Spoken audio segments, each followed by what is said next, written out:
Mother put me up for adoption after my dad passed away and she had an affair with my uncle. After years of no contact, she found me on social media pretending to want to reconnect.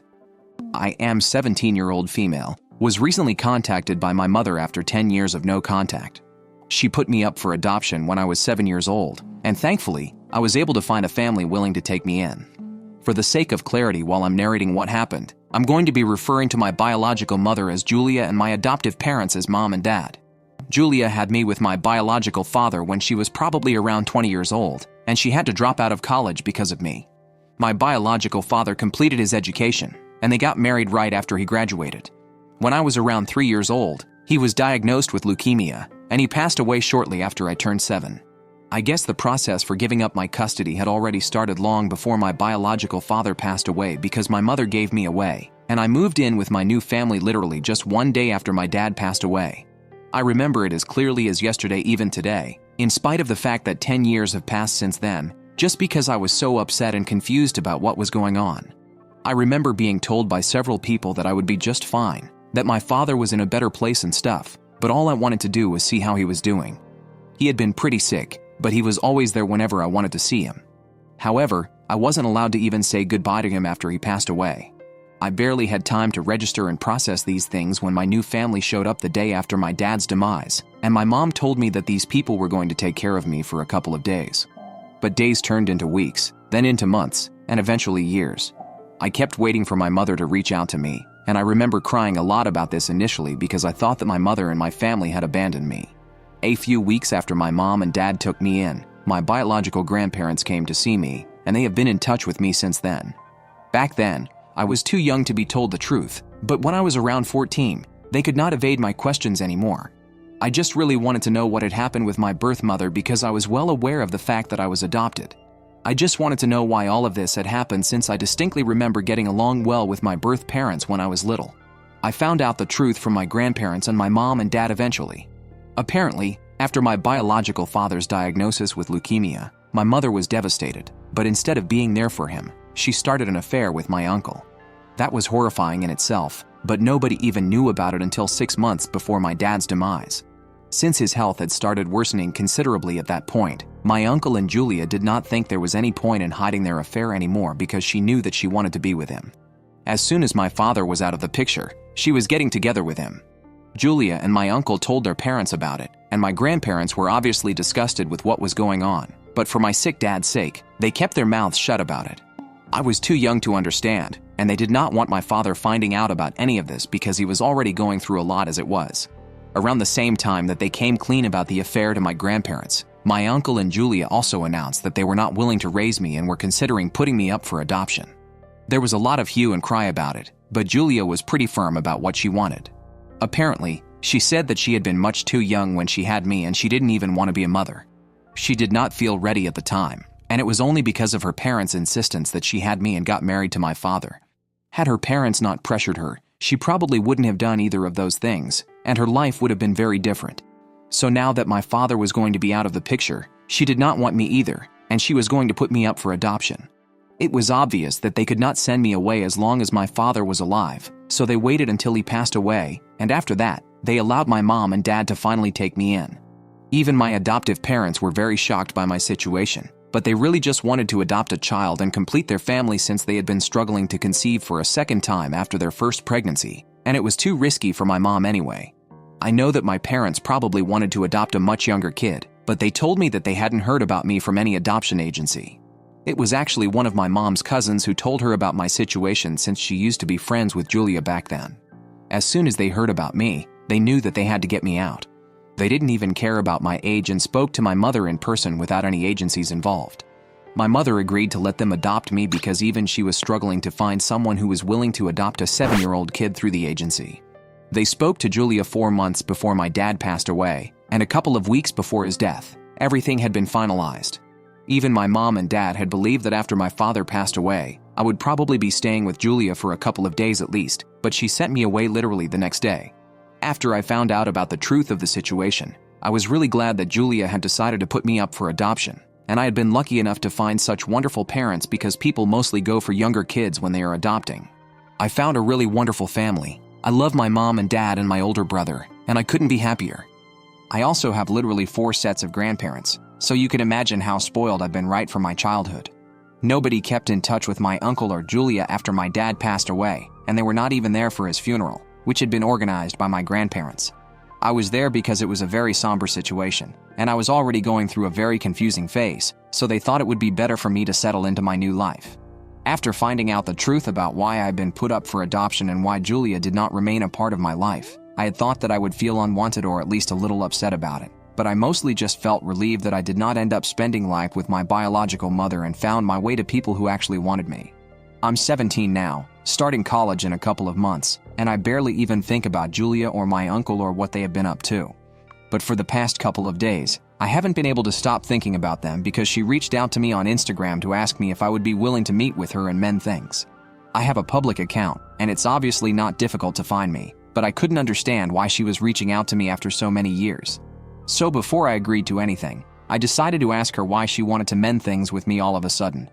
Then she sent me a long and heartfelt message about how so much time had passed, but even now she regretted her decision to give me up and prioritize her life with my uncle instead of her commitment as a mother. She said that she knew it was not her place to demand that I come back to her as her daughter, but she at least wanted me to know that she was not all wrong here, and the only mistake that she had made was that she had committed to a lot of things when she was too young to understand the repercussions of it. There was a lot of pressure on her, and that's why she had made a lot of bad decisions, but she never regretted having me regardless of what my family might have told me. She was just not ready to be a mother, and she wanted to make things right with me. After thinking about it, I decided to say yes because I was just curious. I did not tell my parents or my grandparents about it. I just went ahead and met her. Only after I met her did I realize that she was not asking me to meet her only because she wanted to make things right with me. She needed my help. I should have realized that earlier, but unfortunately, I have a tendency to try and see the good in everyone, even someone like Julia. We met for lunch 2 days ago, and initially, she seemed very warm and cordial with me. She tried to explain her side of the story, telling me that her parents insisted that she had to marry my father, drop out of college, and take care of me and stuff like that, and she just wasn't ready for any of it, but she had to do it because her parents insisted on it. She later started feeling very suffocated in her marriage, and the news of her husband's diagnosis was the last straw for her, which is why she was driven to have an affair. She did not regret it because she believed that my uncle was the love of her life, and she was glad to find him because she has been happily married to him for the past 8 years. While talking about my uncle, she started crying and told me that right now her marriage was in trouble, and that was part of the reason why she had come to me. She said that she needed my help in reconciling with her parents, and not just them, but also my father's parents. After she gave me away for adoption without even telling them, they had cut her off for the last 10 years and had nothing to do with my uncle or her. Both of them had been fine with it in the past, but for some reason, my uncle had recently started fighting with Julia a lot because he wanted to reconcile with his parents, and he knew for a fact that they would never accept him back in their lives after everything that had happened. For some reason, he was blaming Julia for it because he believed that if she hadn't been so hasty in giving me up to my adopted parents and had waited for a bit, then things wouldn't have gone so sour between all of them. So now the only solution that she could think of was to get me to talk to my grandparents and convince them to reconcile with my uncle and her. And maybe then she could save her marriage from falling apart because she and my uncle had been fighting a lot over the past couple of weeks, and she couldn't think of any other way to deal with the situation apart from this. Honestly, there's nothing that I regret more in my life than having gone to meet that woman because clearly, she was not there to genuinely apologize to me, to offer an explanation to me, or even to make amends like she claimed. She was only there because her marriage was in trouble, and she thought that I could help her out. If I could, I don't think I would want to do that because she does not deserve my help after how selfish she has been. After hearing her out, I told her that her crocodile tears were not going to work on me, and I was about to leave, but she said that if I had been in her place, I would have understood her situation better. She said that she had been forced to become a mother when she wasn't even ready to do it mentally, and in spite of that, she had tried her best to be a good mother to me. If I couldn't even see that because I was so brainwashed by my family, then that just meant I was no different from the rest of them. That just really ticked me off because so far she had only been a mother to me for 6 or 7 years, and even then she had all the help in the world. I was pretty confident that she had not been told to drop out of college by my grandparents. That was her personal choice. They had told me several times that my mother had chosen to give birth to me. They had not insisted on anything, but had only advised her to have me and then see where it goes. She was the one who misconstrued it as pressure from them, and if it came down to choosing whom to trust between those two people, I would obviously pick my grandparents. So I told her that she could sell her baloney somewhere where people would be stupid enough to buy it since I was not.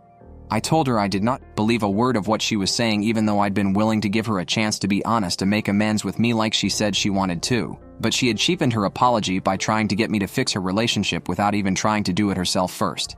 I told her that I was not obliged to do anything for her since we did not have any relationship. She might have given birth to me, but it was my mom who had raised me, not her. Then I walked out of the restaurant and went back home. After that, once I got back home, I realized that she had texted me, and it was a voice note of her crying. I could tell that she was still inside the restaurant because I could hear the background noise, and that's why I felt a bit guilty, because I'm pretty sure you have to be really devastated to start crying like that in a public space. She was crying and saying that it was really horrible of me to say that we did not have any relation because no matter what had happened, she was still my biological mother, and I was her flesh and blood, and regardless of everything, she still considered me her daughter. But I don't know what to tell her. I really just don't consider her my mother anymore, and I don't really want to feel bad about it because I don't think it's necessary. She hasn't been my mother for the past 10 years. I just feel messy and conflicted because of the way she was crying on the phone, and even now I haven't been able to bring myself to block her. I don't think of her as my mother, but she's still a human being who had a connection with me. Edit, hi, so I thought it was very clear in my post that I haven't told my family about it. I don't think they would be on board with my decision to go meet Julia, and that's why I did not tell them before I made my decision. I know I owe this to them, and I'm definitely going to tell them, but for now, I just wanted this to be something that I made a call on by myself. Besides, I knew that if I had told them about it, they never would have let me meet her because all of them hated her, and rightfully so. I know that for a fact. I guess I just wanted some closure, and that's why I went to meet her in the first place. I didn't know what I was expecting. I knew that she was going to apologize, and I just wanted to talk to her one last time. I guess it's just that her reaching out to me brought up a lot of mixed emotions, and I guess I wasn't thinking straight, but whatever it is, I did go to meet her, and it's done now, and I don't think I would change my decision if I could go back in the past and do it. I needed some closure, and I got it, and I don't regret what I did. Sometimes you just have to forget about everybody else and do what you think is right. Even if it's a mistake, it's going to be your mistake, and that's what I believe. Update 1. I finally told my family that I had gone to visit Julia, and just as I had expected, they were not happy about it in the slightest. I met her last week, and I blocked her a couple of days back after she kept relentlessly bombarding me with texts and phone calls demanding that I speak to her again and give her a chance to explain herself. I didn't know what she was going to say to me, but I didn't even want to find out anymore. I met her once and got my closure, but that's all that I needed from her, and it's not like she genuinely wanted to speak to me and make things right. She just needed my help, and I'm pretty sure that's the reason why she's even contacting me after the fight that we had at the restaurant. Anyway, I didn't want to speak to her again, and I knew that it was about time that I told my family about our meeting as well. So I sat them all down today, my parents and all my grandparents, and I explained everything to them. My parents were obviously upset that I hadn't discussed this with them and I had just taken off without telling them who I was meeting, but they still seemed to understand. It was my grandparents who were really upset with me. They scolded me a lot, and I heard them out patiently because I deserved it. I should have spoken to them first. Mostly they were just worried that my mother would have tried to brainwash me and tried to make them look like the villain since they knew her well enough to expect it. After they were done, I told them that the only reason I had met her was because I needed some closure, and I did not expect everyone to understand immediately why I had that thought process, but it was something that I needed to do, and I did it. The only thing that I was sorry about was that I did it behind their backs, but I promised them that I would never be dishonest with them ever again, and it seemed to pacify everyone. Then we started discussing the reason why Julia had called me there and the things that she had said about my uncle wanting to reconcile with his parents and stuff. The one thing that all of us could agree on was the fact that there was definitely more to the situation than we were being led on. If she was trying to manipulate me into getting back into the family, it meant that they were probably in trouble and needed some sort of help. Since Julia had said that her marriage was in trouble and she had definitely seemed very distressed when she was on the phone and even when she met me, my grandparents deduced that she was probably being truthful about my uncle being pissed at her. Now, whatever the truth is, we're not going to interfere because it's not our place to say anything. My grandparents were very clear about it. They said that they had stopped considering my uncle and Julia their family the day that they announced they were together while my father was still sick. The last straw was when my mother just gave me away without even talking to them or giving them time to explain things to me. They just got lucky that my adoptive parents were kind enough to continue to allow them to be a part of my life. So long story short, I have now blocked Julia. No matter what happens after this, I'm not going to be speaking to her again. I know that she's quite desperate to talk to me since the last few messages that she sent me were begging me to talk to her and telling me that her marriage was falling apart and so was her life. and she desperately needed me right now. I felt really guilty ignoring all of that, but honestly, what does she even expect me to do? Even if I wanted to, I really don't think that I would be able to get my grandparents to speak to her or my uncle. If I was in their place, I wouldn't want to speak to them either, so it's completely fair for me not to want to interact with her anymore. I know that she can just make more accounts and keep trying to get to me, but it's not going to work, so I have decided that if she tries to reach out to me again, then I'm going to tell her that I'm not interested, and if she bothers me, then I'm going to report her. I did overhear my grandparents discussing potential reasons as to why my uncle would want to contact them again after so many years, and they have been speculating that maybe they were having financial trouble. Since nobody from our family has been in touch with them, we don't really know what they've been doing. We know for a fact that they are still living here in the same city, but we don't know what they do for a living. Julia used to be a stay-at-home mom when I was living with her, but now I don't know. But one thing is for sure, if my grandparents are right and Julia and my uncle are actually trying to reconcile with my grandparents because they are in financial trouble, I will know for a fact that they don't even deserve the bare minimum respect that they receive from other people, because it is just disgusting human behavior, reaching out to your daughter who you haven't spoken to in a decade so she can fix the situation with your parents just because you need money. That's literally one of the cheapest things I can imagine people doing, and yeah, I really hope that she gets her comeuppance if that's actually the case here. Update 2. Hey, so she reached out to me once again today. I had blocked her everywhere about 10 days ago, and after a week passed without any sign of her reaching out to me again, I thought that she had given up, but somehow she was able to find out where I go to school, and I guess that's why we shouldn't put out our personal information on public platforms. It was a lesson learned the hard way. Anyway, when I started walking back home from school today, she showed up on my way out of absolutely nowhere, and I was pretty taken aback. It happened about a block away from school, and I don't live very far from my school, so I usually just walk home, but she showed up in her car and started yelling at me to get in. I told her I was not going to get into her car because I did not trust her, and I said that if she insisted or tried to create drama, then I would start screaming right there in the middle of the street, and then she would be done for.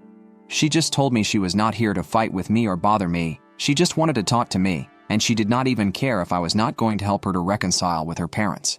She just wanted to speak to me and reconcile with me at the very least. She claimed that everything had gone wrong the last time that we met, and she just wanted to make up for everything. She knew that I was going to misconstrue everything that she was saying as fake and think that she was putting up an act, but she wanted to tell me that that was not the case, that she really would love to make things right with me. I could literally hear how desperate she was in her voice, and I don't know why. I know I should have felt bad for her, but I just felt annoyed.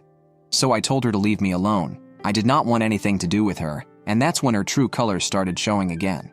I'm actually pretty proud of myself for not falling for her act the first time around, since she was pretty good at pretending that she was sorry and she really wanted to make things right with me. Anyway, as soon as I told her to leave me alone, I guess I had a bit of a tone, and she completely freaked out at me because of it. She started cursing at me and said that she was trying really hard to talk to me politely, but if I was going to be like this, then she was going to make sure that she screwed up my life. The woman literally started threatening me, saying I had better watch my back and stuff now. But I just found it very amusing because what was she even going to do anyway? I just continued to walk while she cursed at me, and eventually she just drove off after flipping me off. I was so relieved.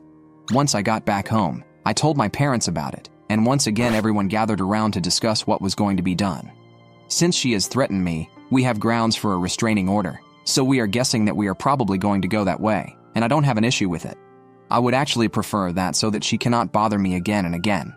Update 3. So a couple of days ago, my parents filed for a restraining order against Julia, and after she was served, that's when my uncle decided to reach out to his parents finally, and just like they had predicted, it was obviously because of money.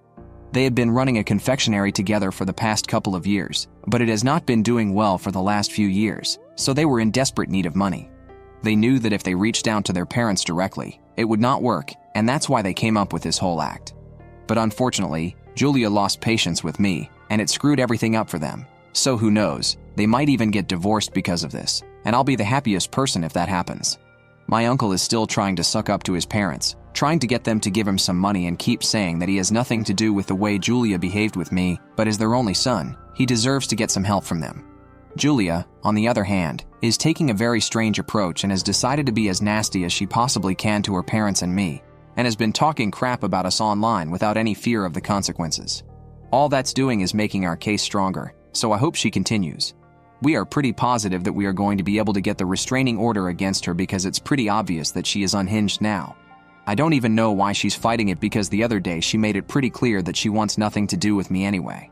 It doesn't matter in the first place because I'm going to be leaving for college in the fall, and I don't think it's going to be likely for her to show up there since she's struggling with money. Regardless of whatever happens, my parents and my family are always going to be by my side, so I don't really think that I have anything to worry about.